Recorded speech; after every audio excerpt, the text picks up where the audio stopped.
मेरा नाम दिशा है। आज मैं आपको एक रोंगटे खड़े कर देने वाली कहानी सुनाने जा रही हूँ।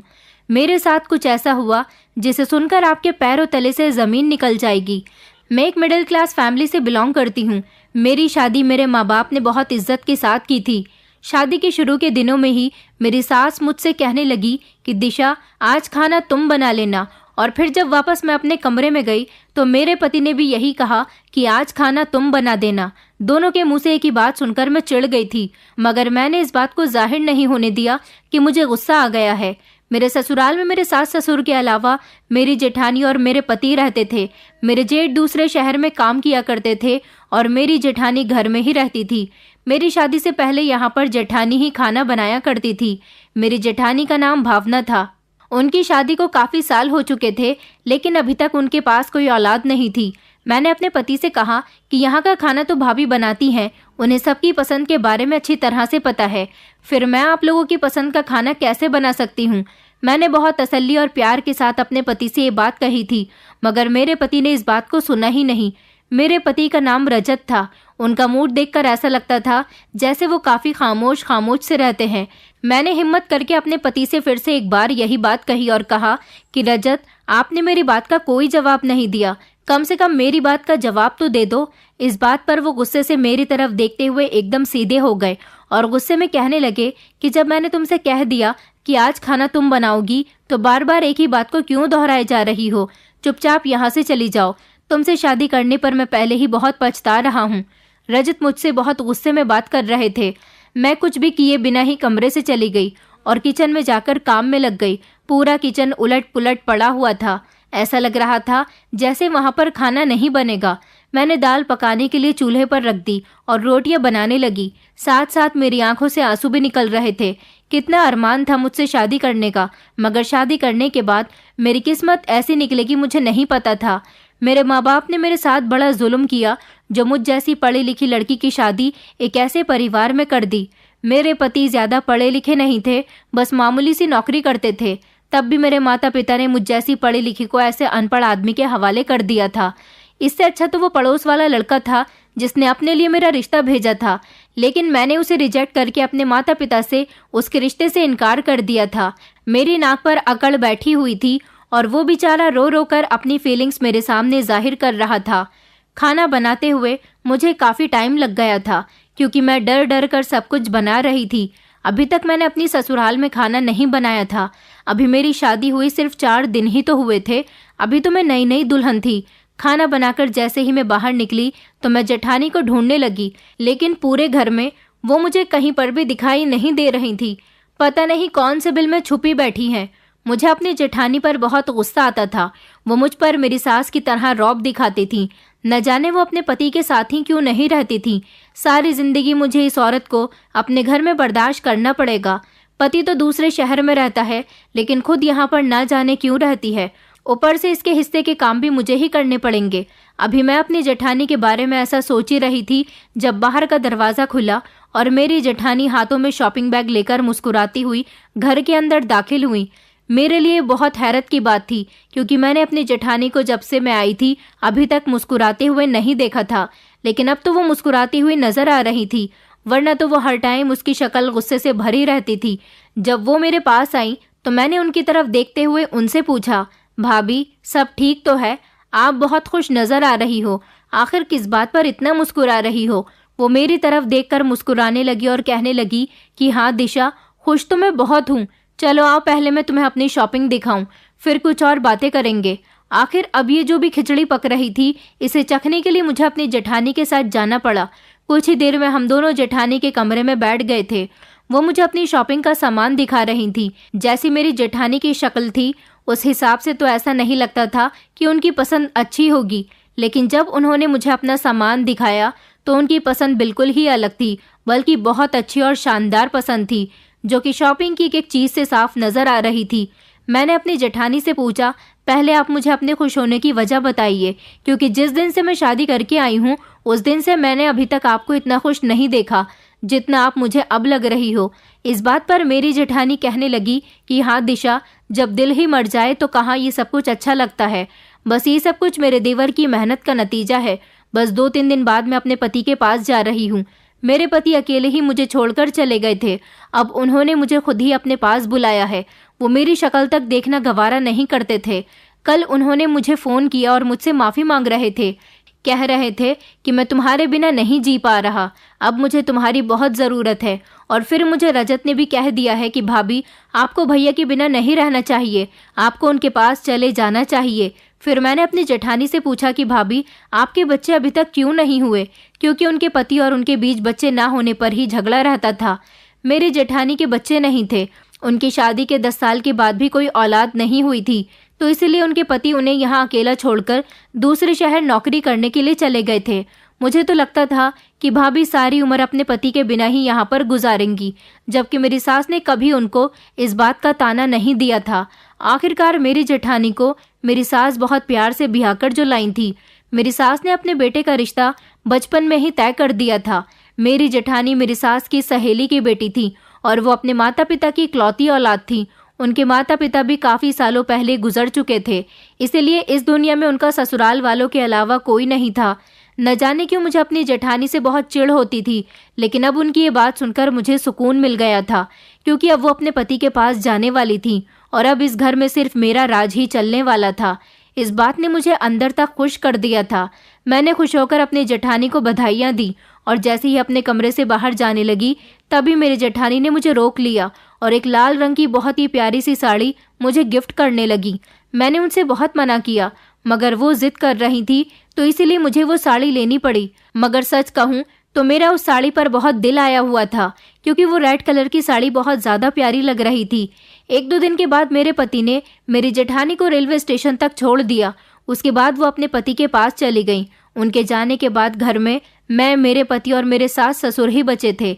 इस बात से मुझे बहुत खुशी मिली थी कि इस पूरे घर पर अब मेरा राज चलने वाला था। मैंने अपनी जेठानी की दी हुई साड़ी को पहन लिया। मैंने जब जेठानी की दी हुई साड़ी को पहना तो मेरे पति ने बड़ी हैरत से मुझसे पूछा कि ये साड़ी तुम्हारे पास कहाँ से आई? मैंने मुस्कुराते हुए बताया कि ये साड़ी मुझे भाभी ने दी थी। तो इस बात पर वो खुश होने के बजाय अजीब से मूड में हो गए थे और अपने माथे पर बल चढ़ाते हुए कहने लगे कि आइंदा भाभी के दिए हुए कपड़ों को पहनने की या उनकी दी हुई कोई भी चीज़ लेने की कोई ज़रूरत नहीं है। वही पहनना जो मैं तुम्हें लाकर दूंगा। तुम्हारे सारे खर्चे उठाना मेरी जिम्मेदारी है, किसी और की नहीं। चलो जाओ, अब कपड़े चेंज करके आओ। अपने पति की ये बातें सुनकर मेरा दिल टूट गया था। मुझे कुछ समझ नहीं आ रहा था कि आखिर मैंने ऐसी कौन सी गलती कर दी जिसके बदले में मेरी शादीशुदा जिंदगी इतनी ज़्यादा मुश्किल होती चली जा रही है। मैंने किस्मत के फैसले को चुपचाप एक्सेप्ट कर लिया था। मैंने अपने पति से कहा, रजत, लेकिन मुझे ये साड़ी बहुत अच्छी लग रही है। भाभी ने इतने प्यार और खुशी से मुझे ये साड़ी गिफ्ट की थी। मेरे ऐसा कहने पर पहले तो रजत गुस्सा करने लगे, फिर उसके बाद अपने गुस्से पर कंट्रोल करते हुए मुझे प्यार से अपने करीब बैठा लिया था और कहने लगे कि देखो, जिस बात को मैं एक बार मना कर दूं, तुम उस बात की ज़्यादा जिद मत किया करो। बुरा लगता है और गुस्सा भी आता है। मैंने ठीक है कहते हुए सर हिला दिया तो वो मुझसे कहने लगे कि अब ये कपड़े चेंज कर लो। मैं तुमसे वादा करता हूँ, मैं कल खुद तुम्हारे लिए इससे भी अच्छी साड़ी लेकर आ जाऊँगा और अब ये साड़ी उतार कर मुझे दे दो। अगर वो गुस्से से कहते तो शायद हम दोनों की बहस हो जाती, मगर जब रजत ने मुझसे प्यार से बात की तो मैं भी आराम से उठकर कपड़े चेंज करने चली गई थी। कुछ देर बाद मैंने वो रेड वाली साड़ी एक पॉली में करके अपने पति को दे दी थी। रजत ने चुपचाप वो पॉली अपने पास रख ली थी। अगले दिन मैं हैरान रह गई जब उन्होंने एक नया शॉपिंग बैग मेरे हाथ में लाकर दे दिया। मैंने उस बैग को खोलकर देखा तो उसके अंदर एक नई साड़ी थी, मगर उस साड़ी को देखकर मेरा मूड खराब हो गया था, क्योंकि वो साड़ी बहुत चमकीली और भड़कीली थी। ऐसे कपड़े तो मैं दूसरों को पहना हुआ तक देखना पसंद नहीं करती थी, तो खुद ये कपड़े कैसे पहन सकती थी? और इसे इतनी गर्मी में सितारे मोती की कड़ी हुई साड़ी देखकर मुझे बहुत अजीब अजीब सी उलझन महसूस हो रही थी। मैंने गुस्से से अपने पति की तरफ देखा तो वो मुस्कुराकर मुझसे कहने लगे, मुझे पता था तुम्हें ये साड़ी बहुत पसंद आएगी, चलो अब जल्दी से ये साड़ी पहनकर तैयार हो जाओ। मैंने अपने पति से कहा, ठीक है, बाद में पहन लूंगी। वो कहने लगे कि हाँ, पहन ज़रूर लेना। इसी तरह से 2-3 दिन गुजर गए। मैं भी चुपचाप अपने कामों में बिजी रहने लगी थी और मैंने उस साड़ी को दोबारा खोलकर तक नहीं देखा था। रजत मुझसे कहने लगे कि मैं तुम्हारे लिए वो साड़ी कितने शौक से लाया था। मैंने अपने पति से बहाना बना लिया कि अभी उस साड़ी पर फॉल लगनी है। मेरे सर में बहुत दर्द हो रहा है, इसलिए मैं उसकी फॉल नहीं लगा पा रही। रजत ने चुपचाप उस साड़ी के बैग को अलमारी से निकाल लिया और घर से चले गए। उनके जाने के बाद मैं परेशान हो गई थी कि कहीं अब वो मुझसे नाराज नहीं हो गए हों। आखिर मैं पछतावा कर रही थी कि अगर मैं साड़ी पहन ही लेती तो क्या हो जाता। वैसे भी घर में कौन सा किसी ने देखनी है, बस पति का दिल बहल जाता। मगर मैं अब कुछ नहीं कर सकती थी। अब मैं खुद को कोस रही थी। रात को जब मेरे पति घर आए तो फिर उन्हीं के इंतजार में जाग रही थी कि मेरी वजह से बेचारे इतने दुखी हो गए थे। मगर मैं हैरान जब हुई जब रजत ने एक शॉपिंग बैग मुझे दिया और मुझसे कहने लगे कि इस बैग को खोलकर देखो। मैंने जैसे ही शॉपिंग बैग को खोलकर देखा तो उसके अंदर वही साड़ी थी जो दोपहर मेरे पति घर से ले गए थे। वो मुझसे कहने लगे कि देखो, अब मैं तुम्हारे लिए इस साड़ी को बिल्कुल रेडी करवा कर लेकर आया हूँ। अब तुम इस साड़ी को आराम से पहन सकती हो। मेरे दिल में और चमकीली भड़कीली साड़ी को पहनने का गम बिल्कुल खत्म हो गया था, क्योंकि मेरे पति मुझसे इतना प्यार करते थे। उन्होंने मेरी मोहब्बत में फौरन ही उस साड़ी को तैयार करवा दिया और इसी मोहब्बत की खातिर मेरे पति मेरे लिए साड़ी लेकर आए और उसको तैयार भी करवा दिया। मैं मुस्कुरा दी और फिर मैंने रजत से कहा कि कल नहाकर पक्का पहन लूंगी। अरे कल नहीं, बल्कि संडे के दिन पहन लूंगी, क्योंकि संडे के दिन आपकी भी छुट्टी होती है। मगर रजत कहने लगे कि नए कपड़े पहनने में देर नहीं करनी चाहिए, बस तुम कल ही मुझे ये साड़ी पहनकर दिखाना और अब मैं तुम्हारा कोई बहाना नहीं सुनूंगा। मैं अपने पति की बात को मान गई थी और अगले ही दिन सुबह सवेरे नहाकर मैं चमकीली साड़ी पहनकर तैयार हो गई थी। मुझे इंतजार था कि कब मेरा पति मुझे देखकर मेरी तारीफ करेगा, मगर ऐसा बिल्कुल भी नहीं हुआ। उन्होंने मेरी तारीफ करना तो दूर की बात, एक नज़र भरकर मुझे देखा तक नहीं था। मैं हैरत में आ गई थी। भला ऐसे कैसे हो सकता है जो इंसान इतनी चाहत से कपड़े लाए और उसे उन कपड़ों को पहनने की जिद करे और बाद में वो उसे नज़र उठाकर तक नहीं देखे। मैंने सारा दिन ये बात बर्दाश्त की, मगर फिर जब मेरे पति ने मुझे कोई जवाब नहीं दिया तो मैं खुद ही उनके सामने जाकर खड़ी हो गई थी और पूछा कि मैं कैसी लग रही हूँ इस नई साड़ी में। मेरी बात पर वो बस एक नज़र देखकर कहने लगे कि हाँ, अच्छी लग रही हो। ऐसा लग रहा था जैसे उनका मुझ में कोई इंटरेस्ट नहीं है। मेरा तो दिल ही टूट गया था। मैं बड़ी मुश्किल से खुद पर काबू करते हुए अपने कमरे में आकर लेट गई थी। मुझे रो रो कर शादी से पहले वाली अपनी जिंदगी याद आ रही थी, जहाँ पर मुझे इस तरह की कोई भी परेशानी नहीं थी। वहाँ सिर्फ मेरे कुछ हसीन सपने थे, मगर मैं नहीं जानती थी कि इन सपनों की हकीकत रजत जैसी होगी। मेरे माता पिता ने हमेशा ही मुझे सहारा दिया था। मेरे पिता एक कंपनी में काम किया करते थे और मैं उनकी इकलौती बेटी थी, तो खर्च की इतनी परेशानी नहीं थी।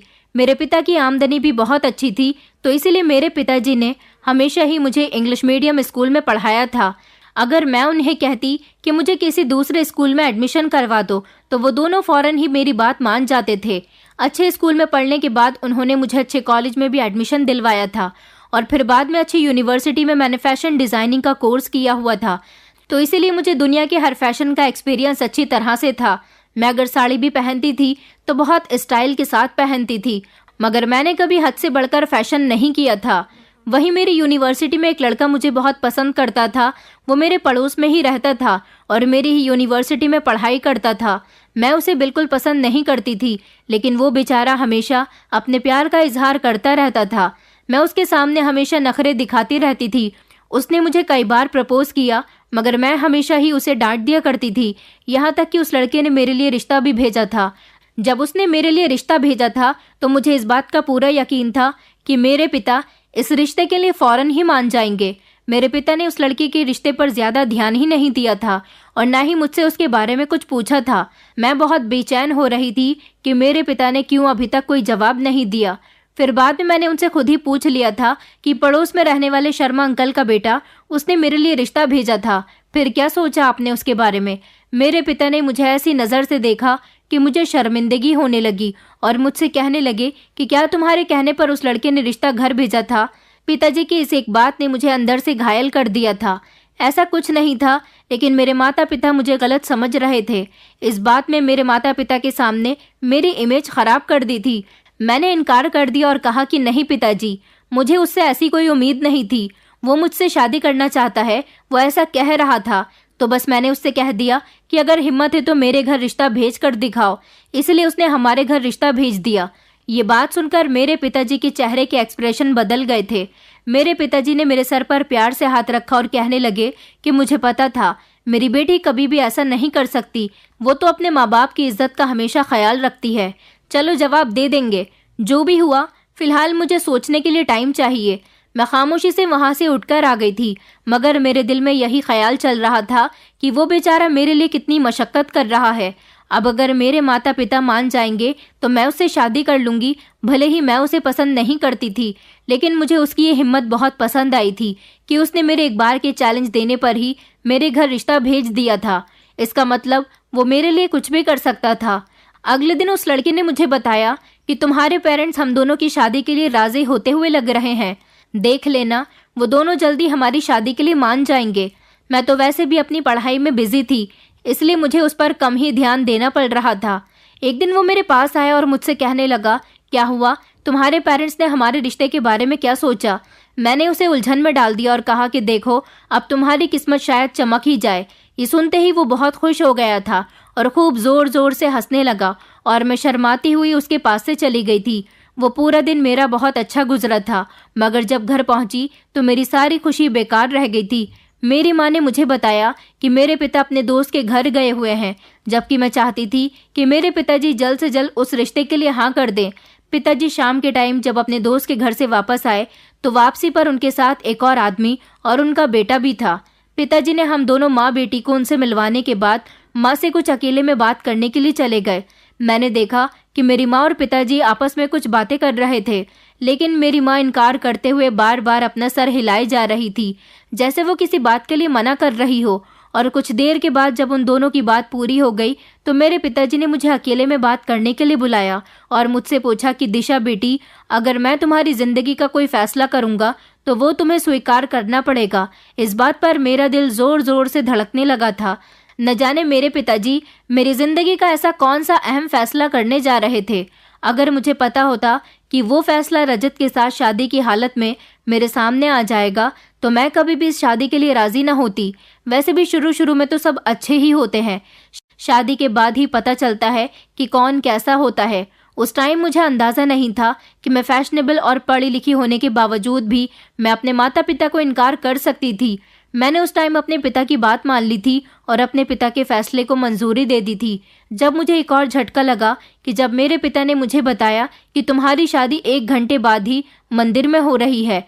ये सुनकर तो मेरे पैरों तले से जमीन निकल गई थी। न जाने मेरे माता पिता को मेरी शादी की इतनी जल्दी क्यों थी। अगर मुझे इस रिश्ते के लिए तैयार ही कर लिया था तो शादी करने में इतनी जल्दबाजी किस बात की थी। मेरे पिता अपने दोस्त के बेटे से मेरी शादी करना चाहते थे और 2 घंटे के बाद ही मेरा उसके साथ मंदिर में शादी करने का प्रोग्राम फिक्स हो गया था।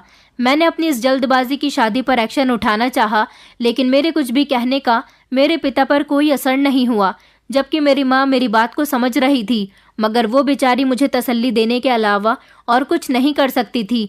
लेकिन शादी से पहले मैंने एक सवाल अपने पिता से ज़रूर किया था कि आखिर ऐसी कौन सी आफत आ गई है कि आप अपनी पढ़ी लिखी बेटी को इस गवार आदमी के हाथों में सौंप रहे हो। जिस पर मेरे पिता कहने लगे कि मैं चाहता हूँ कि मेरी बेटी ऐश करे। मेरे लिए पढ़ा लिखा होना ज़रूरी नहीं है, बल्कि इंसान का अमीर होना बहुत ज़रूरी है। इन दोनों भाइयों का अच्छा काम है और इनके पास ज़मीन जायदाद बहुत कुछ है। ऊपर से मेरी इस दोस्त का मुझ पर बहुत एहसान रहा है। मेरे पिता के मरने के बाद इसने मुझे अपना भाई बनाकर मेरी हर ज़रूरत का ख्याल रखा था। बस मेरे दोस्त ने तुम्हें अपने बेटे के लिए पसंद कर लिया है, इसलिए मैं इस रिश्ते से अपने दोस्त को इनकार भी नहीं कर सकता। मुझे पता है कि मेरी बेटी अपने पिता का हर फैसला अपनी सराखों पर रखती है, इसलिए मेरी बेटी कभी भी मेरी बात को टाल नहीं सकती। रही पढ़ाई लिखाई की बात, तो वो इतना भी जाहिल नहीं है जितना तुम उसे समझ रही हो। बाकी अब यही तुम्हारा भाग्य है। बेटी, जितना जल्दी हो सके इसे एक्सेप्ट कर लो। मैं इतनी ज़्यादा हैरान थी कि चाहकर भी कुछ नहीं कर सकती थी। मैंने पापा से कहा कि आपने मेरे साथ अच्छा नहीं किया। बस अब क्योंकि 2 घंटे बाद मेरी शादी होने वाली थी, इसलिए बहस करना फिजूल था। शादी के बाद मेरे पिता ने मुझे मेरी ससुराल विदा करके भेज दिया। उस टाइम मेरी माँ ने मुझे समझाया था कि दिशा, अब जो कुछ भी हो चुका है उसे एक्सेप्ट कर लो। अब बेवजह की जिद मत करना और हमेशा अपने पति का ख्याल रखना। ससुराल में जाकर मुझे कोई बात सुनने को न मिले। अपने पति से कभी भी नफरत मत करना। घर एक बार बनाया जाता है, बार बार नहीं बनता। ये तो मुझे भी पता था कि अब जो हो चुका है वो मुझे एक्सेप्ट करना ही पड़ेगा। रही बात उस लड़के की, तो मैंने कभी भी अपनी तरफ से उसे कोई उम्मीद नहीं दिलाई थी। वो जो कर रहा था अपनी तरफ से कर रहा था। मैंने उसके प्रपोजल को एक्सेप्ट भी नहीं किया था। हाँ, बस उसे इतना ज़रूर कह दिया था कि अगर हिम्मत है तो मेरे घर रिश्ता भेज कर दिखाओ।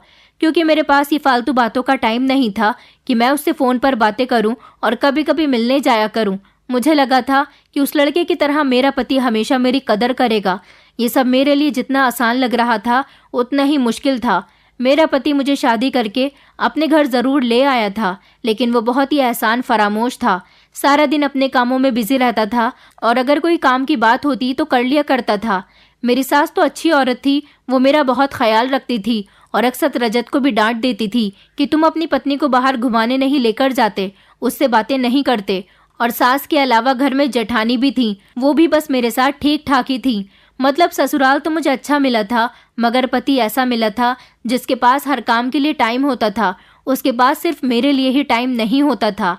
शादी के पहले ही दिन से ही मेरे पति ने मुझसे कह दिया था कि मेरी भाभी और माँ का तुम्हें बहुत ख्याल रखना है और मैं अपनी भाभी की अपनी माँ की तरह इज्जत करता हूँ, तो इसलिए मैं उन्हें अपनी माँ ही समझता हूँ। और अगर जिस दिन तुमने मेरी भाभी के साथ किसी भी तरह की कोई बदतमीजी करने की कोशिश की तो वो दिन तुम्हारा इस घर में आखिरी दिन होगा। और वैसे भी कुछ दिन के बाद भाभी भैया के पास जाने वाली हैं, इसलिए तुम उनके साथ इज्जत से पेश आना। उसी दिन से मेरे दिल में मेरी जेठानी के लिए दरार पैदा हो गई थी और मैंने सोचा कि जिस औरत का पति उससे इतने सालों से दूर रहा है तो वो अब क्यों अपनी पत्नी को अपने पास बुलाएगा। मुझे अपने पति पर गुस्से के साथ साथ हंसी भी आ रही थी, मगर मेरी हैरत और खुशी का पता तो उस दिन चला जब शादी के कुछ दिनों के बाद ही मेरी जेठानी अपने पति के पास चली गई थी। यानी मेरे अंदर मेरी जेठानी को लेकर जितनी भी चिढ़ और नफरत थी वो एकदम से ही खत्म हो चुकी थी। उनके जाने के बाद मुझे घर में अजीब अजीब सा लगने लगा था। ऐसा लगता जैसे इस घर में कुछ अजीब हो रहा है, कुछ अनहोना सा हो रहा है, ऐसा जो हमारी जिंदगियों के लिए बिल्कुल भी अच्छा नहीं है। मेरे अंदर बचपन से ही आदत थी कि अगर मेरे साथ कुछ बुरा होने वाला होता या मेरे आसपास कुछ ऐसा हो रहा होता जो ठीक नहीं है, मुझे उसका अंदेशा पहले से ही होने लगता था। मुझे इंसानों से एक दो बार मिलकर ही पता चल जाता था कि ये मेरे लिए अच्छा नहीं है। मगर अजीब बात तो ये थी कि अपने ससुराल वालों में से मुझे अपनी सास और अपनी जेठानी से मिलकर ऐसा वैसा कुछ भी महसूस नहीं हुआ था। मैं खुश थी, मगर जब जब मेरे पति से सामना होता तो मुझे यही लगता कि ऐसे इंसान से शादी करके मैंने बहुत बड़ी गलती की है और अब मेरी जिंदगी में कुछ अनहोनी सी होने वाली है। जबकि रजत ज्यादा गुस्सा नहीं करते थे, वो बस सीरियस रहते थे और अपने काम से काम रखते थे। लेकिन पता नहीं क्यों मुझे हर टाइम उन्हें देखकर यही लगता रहता था कि जैसे कुछ तो बुरा होने वाला है और मुझे भी जानबूझकर इस बुरे खेल का हिस्सा बना दिया गया है। मगर मैं चाहने के बावजूद भी अंदाजा नहीं कर पा रही थी कि आखिर क्या हो सकता है। फिर मैंने बातों ही बातों में अपनी सास से बहुत कुछ उगलवाने की कोशिश की, मगर मेरी सास बहुत ही सीधी औरत थी, बहुत मासूम। वो बस मेरे ख्याल में ही कमजोर होती चली जा रही थी। ऐसा लगता था कि बड़ी बहू से ज्यादा उन्हें मेरी फिक्र रहती है। उन्हें भी अपने बेटे की हरकतों से बहुत ज्यादा चिढ़ थी। माँ जैसी भी हो, लेकिन अपने बेटे को बुरा नहीं कह सकती थी। ये सब मेरी जेठानी के जाने के बाद से ही शुरू हुआ था। जब से वो इस घर से गई थी, मेरा दिल चाहता था कि मैं भी इस घर से दूर भाग जाऊं, किसी वीराने में चली जाऊं, मगर ऐसा बिल्कुल भी मुमकिन नहीं था। माँ के कहने के मुताबिक मुझे यहीं पर रहना था, फिर चाहे कुछ भी होता। और अब जब रजत के कहने पर मैंने नई साड़ी पहनी और उन्होंने मुझे देखना तक पसंद नहीं किया तो एकदम से मेरा दिल टूट गया। मुझे लगा था शायद अब रजत मुझ में इंटरेस्ट लेने लगे हैं, मगर ऐसा नहीं था। मैंने कमरे में आकर अपने कपड़े चेंज कर लिए थे, मगर रजत को इससे भी कोई फर्क नहीं पड़ा था। मैं भी सैड हो गई थी और मैंने समझौता कर लिया था कि यही अब मेरी जिंदगी है और मुझे इसी तरह से गुजारनी है। मगर हैरत की बात तो ये, क्योंकि अगले ही दिन मेरे पति फिर मेरे लिए एक नई साड़ी लेकर आए जो कि पहले की जैसे ही भड़कीली और चमकीली थी। मैंने हैरत से अपने पति से पूछा कि आप ये क्यों लेकर आए हो, तो वो कहने लगे कि बस मेरा दिल करता है कि अपनी पत्नी को बना सवरा देखूं। मैंने अपने पति से उन्हीं की शिकायत की कि पहले भी जब मैंने आपके कहने पर नई साड़ी पहनी थी तो आपने मुझे देखना तक पसंद नहीं किया था, फिर अब क्या हुआ। इस पर वो मुस्कुराते हुए कहने लगे कि वैसे ही तंग कर रहा था तुम्हें, चलो कल अच्छी तरह से तैयार रहना। मैं भी खुश हो गई थी और दूसरे दिन फ्रेश होकर नई साड़ी पहन ली। पिछली बार की तरह इस बार भी मैं दिल लगाकर तैयार हुई थी, मगर जब कपड़े पहने तो उनमें से न जाने किस तरह की गंदी गंदी बदबू आ रही थी। मैंने कपड़ों को गौर से देखा तो ऐसा लग रहा था जैसे वो किसी की उतरन थे। मुझे उस साड़ी से बहुत घिन महसूस हो रही थी। मैंने अपने पति से कहा कि ये कैसे कपड़े उठाकर लाए हो, तो मेरे पति हिचकिचाते हुए मुझसे कहने लगे कि ये साड़ी मैं किसी बड़े मॉल से नहीं बल्कि एक छोटी सी दुकान से ही लेकर आया हूँ। दुकान पर तो ऐसे ही कपड़े मिलते हैं, और ये जो तुम बदबू की बात कर रही हो सकता है तुम्हें वो बदबू कहीं और से आ रही हो। मेरे पति ने मुझे तसल्ली दी, मगर मैं बिल्कुल भी उनकी बात समझने के लिए तैयार नहीं थी। रजत कहने लगे कि क्या तुम मेरी ख्वाहिश पूरी नहीं कर सकती हो? मैंने चुपचाप वो साड़ी पहन ली। इस बार रजत ने मेरी तारीफ भी की। मुझे बिल्कुल भी अच्छा नहीं लग रहा था। बार बार इस साड़ी से मुझे इरिटेशन फील हो रही थी।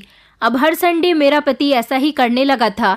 हर संडे के दिन वो मुझे एक चमकीली सी साड़ी लाकर देते थे और उसको पहनने के लिए कहते थे, जो मुझे पहननी पड़ती थी। अपने पति के कहने की खातिर मुझे हर वो काम करना पड़ता था जो मेरे पति मुझसे कहते थे। लेकिन एक दिन कुछ अजीब सा हुआ। मेरे पति ने मुझे एक बहुत खूबसूरत लहंगा लाकर दिया। ये लहंगा भी बहुत चमकीला था और उन साड़ियों से बिल्कुल अलग था जो वो लेकर आते थे। मेरे पति ने मुझसे कहा कि हर हाल में तुम्हें ये लहंगा पहनना ही पहनना है। मैंने उनसे हैरानी से पूछा कि आखिर ऐसा क्यों? मैंने अपने पति से कहा कि साड़ी पहनना एक अलग बात है, लेकिन ये लहंगा मैं बेवजह ऐसे घर में नहीं पहन सकती। किसी अच्छे मौके पर मैं लहंगा पहन लूंगी। मगर मेरे पति कहने लगे कि तुम बिन मौके के नहीं पहन सकती, लेकिन मेरी खातिर कल तुम्हें पहनना ही पड़ेगा। बस कल वादा करो कि तुम ये लहंगा पहनोगी, फिर मैं तुम्हें एक बात बताऊंगा। मेरे पति ने मुझे उलझन में डाल दिया था। मैंने अपने पति से वादा कर लिया कि चाहे कुछ भी हो जाए, मैं हर हाल में कल यही लहंगा पहनूंगी। उसके बाद मेरे पति अफसोस में आकर कहने लगे कि दिशा, मुझे माफ़ कर देना। आज तक मैंने तुम्हारे साथ जो कुछ भी किया, मैंने तुम्हारे साथ बहुत गलत किया है। मैंने अपने पति से कहा कि आप ये क्या कह रहे हैं? रजत कहने लगे, क्योंकि कल मैं मर जाऊंगा, इसलिए तुम्हारी तरफ से मुझे बहुत अफसोस हो रहा है और मैं तुमसे पहले ही माफ़ी मांग कर जाना चाहता हूँ। मुझे लगा मेरे पति मजाक कर रहे हैं। आखिर ऐसा कैसे हो सकता है कि अपनी मौत के बारे में इंसान को पहले ही पता चल जाए? मैंने अपने पति से कहा कि आप मजाक तो अच्छा कर लिया करो, और ये कहकर मैं वहां से चली गई थी। एक तरह से मैंने अपने पति के सामने अपनी नाराजगी का इजहार भी कर दिया था। उसके थोड़ी देर के बाद मेरे पति ने ना मुझे बुलाया और ना ही मुझे मनाने की कोशिश की। उस समय मैं भी अपने कमरे में लेटी हुई रोती रही और ना जाने कब रोते रोते मैं सो गई, मुझे पता ही नहीं चला। मगर मेरी जेठानी की आवाज़ से मेरी आंख खुल गई।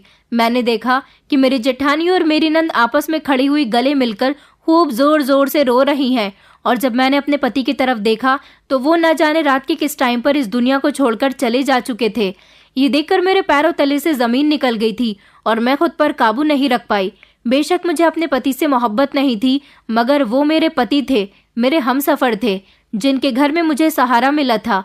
ऊपर से रात को उन्होंने मुझसे जो कुछ भी कहा था वो दोबारा से मेरे दिमाग में आने लगा था। आखिर ऐसे कैसे कोई मर सकता है जिसे पहले से ही अपनी मौत के बारे में पता हो? बस यही बात बार बार मेरे दिमाग में घूम रही थी और मैं चाहकर भी इस बात को अपने दिमाग से नहीं निकाल पा रही थी। इस टाइम मेरे दिमाग में मेरे पति की आखिरी ख्वाहिश आई तो मैंने वही लहंगा पहन लिया और दुल्हन बनकर तैयार हो गई। मगर मेरे दुल्हन बनने की देर थी कि औरतों ने मुझे ताने मारना शुरू कर दिया था। मेरे मौत के पति के बारे में सुनकर घर में सारे लोग इकट्ठे हो गए थे और अपने पति की अर्थी के सामने मैं दुल्हन बनी बैठी थी। मेरी सास और जेठानी भी मुझे बहुत बुरा भला कह रही थी, मुझे कोस रही थी। उन दोनों ने मुझे घर से निकाल दिया। मेरी जेठानी मुझसे कहने लगी कि तुम यही चाहती थी कि मेरा देवर मर जाए और तुम्हें आज़ादी मिल जाए। देखो अब मेरा देवर मर गया है, अब तुम यहाँ क्यों बैठी हो? दुल्हन बनी हो तो बाहर जाकर अपने शौक पूरे करो। उनकी बातें सुनकर मैं हैरान रह गई थी और खामोशी से उनकी बातें सुन रही थी, मगर मेरे पास एक बात का भी जवाब नहीं था। मैं घर से निकल गई। जैसे ही घर से निकली और थोड़ी दूर जाकर मुझे अपने लहंगे में कुछ चुभता हुआ महसूस होने लगा था। मैंने जब देखा कि आखिर क्या चुभ रहा है तो मेरी जान निकल गई और वापस मैं पलटी ताकि जल्द से जल्द जाकर अपनी सास को अपनी जेठानी की हकीकत बता सकूं। तभी अचानक एक कार मेरे सामने आई और मुझे टक्कर मारकर चली गई, जिससे मैं जमीन पर पेट के बल गिर गई। सड़क के लोग ही मुझे उठाकर डॉक्टर के यहाँ ले गए थे। डॉक्टर ने जब मेरा चेकअप किया तो मुझे ज्यादा चोट तो नहीं आई थी, मगर डॉक्टर ने खबर सुनाई जिसे सुनकर मेरी दुनिया ही बदल गई थी। डॉक्टर ने बताया कि मैं प्रेग्नेंट थी और गिरने की वजह से मेरे पेट में बुरी तरह से चोट लग गई, जिससे मेरा मिसकैरेज हो गया। लेकिन अभी इस टाइम पर रोने के बजाय मुझे घर जाकर अपनी जेठानी की हकीकत बतानी थी। जब मैं घर पहुंची तो मेरे पति की अर्थी को लोग उठा रहे थे। मैंने उन्हें मना कर दिया और अपनी जेठानी से कहा कि मेरे पति की जान तुम्हारी वजह से गई है। वो हैरानी से कहने लगी कि मुझ पर इतना बड़ा इल्ज़ाम क्यों लगा रही हो। फिर मैंने उनके सामने वो कागज़ निकाला जो लहंगे में खुफिया तौर पर छुपाया गया था। उस पर साफ साफ लिखा हुआ था कि लहंगे पर काला जादू का इस्तेमाल किया जा रहा है। जिस लड़की को भी ये पहनाया जाएगा वो ये लहंगा ना पहने, क्योंकि इसको पहनने से उसकी प्रेगनेंसी खत्म हो सकती है। हम मजबूर हैं, मगर खुफिया तौर पर इस लड़की की मदद कर रहे हैं। ये लहंगा मेरे पति ने मेरे लिए बनवाया था ताकि वो मेरी प्रेगनेंसी को ख़त्म करवा सकें और मेरे बच्चे को अपनी भाभी की गोद में डाल सकें। काले जादू से अपने पत्नी का बच्चा किसी और की कोख में डलवाना इतना ज़्यादा मुसीबत भरा काम था कि इसमें किसी की जान भी जा सकती थी। ये सुनकर मेरी जेठानी फूट फूट कर रोने लगी, क्योंकि मेरे पति अपने भैया भाभी से बहुत प्यार करते थे और उनको कभी भी दुखी नहीं देखना चाहते थे। उनके भैया भाभी में औलाद की वजह से हमेशा आपस में लड़ाई झगड़े रहा करते थे। इसलिए उन्होंने मुझे और अपने आप को इस चीज़ का शिकार बनाकर अपने भैया भाभी की मदद करने की कोशिश की थी। वो अपने भैया भाभी से बहुत प्यार किया करते थे, उनसे बर्दाश्त नहीं हुआ, इसलिए उन्होंने अपने बच्चे को काला जादू का निशाना बनाया और उनको अपनी भाभी की कोख में डलवा दिया। साथ ही साथ अपनी जान से भी हाथ धो बैठे। मेरे पति अपने भैया भाभी की वजह से इन कामों में पड़ गए थे। उनकी मौत काले जादू की वजह से हुई थी, लेकिन मेरा मिसकैरेज होना एक हादसा था। बच्चा तो खत्म हो चुका था, मगर अब सब कुछ बदल चुका था। मेरे पति ने अपनी जान गंवा दी थी और मेरे बच्चे की भी जान चली गई थी। अब मैं उस घर को छोड़कर चली आई हूँ, क्योंकि मेरे पति ने कभी भी मेरे बारे में नहीं सोचा। हमेशा ही उन्हें अपनी भाभी की फिक्र रहती थी। इस काले जादू की वजह से मेरे पति की जान जा चुकी थी। इसलिए मैं आप लोगों से हाथ जोड़कर विनती करती हूँ कि ईश्वर की देन के साथ कोई भी छेड़छाड़ ना किया करें। वो जो करता है टाइम पर करता है, समय पर किया हुआ काम हमेशा अच्छा रहता है। इसलिए अपनी तरफ से काले जादू जैसी चीज़ों का इस्तेमाल करके अपनी ज़िंदगी को दांव पर ना लगाएं। दोस्तों, उम्मीद करती हूँ आपको हमारी कहानी पसंद आई होगी। कहानी पसंद आई है तो वीडियो को लाइक करें, चैनल पर नए हैं तो चैनल को सब्सक्राइब करें और हाँ, नोटिफिकेशन बेल को ज़रूर दबाएं ताकि अगली अपडेट सबसे पहले आपको मिले।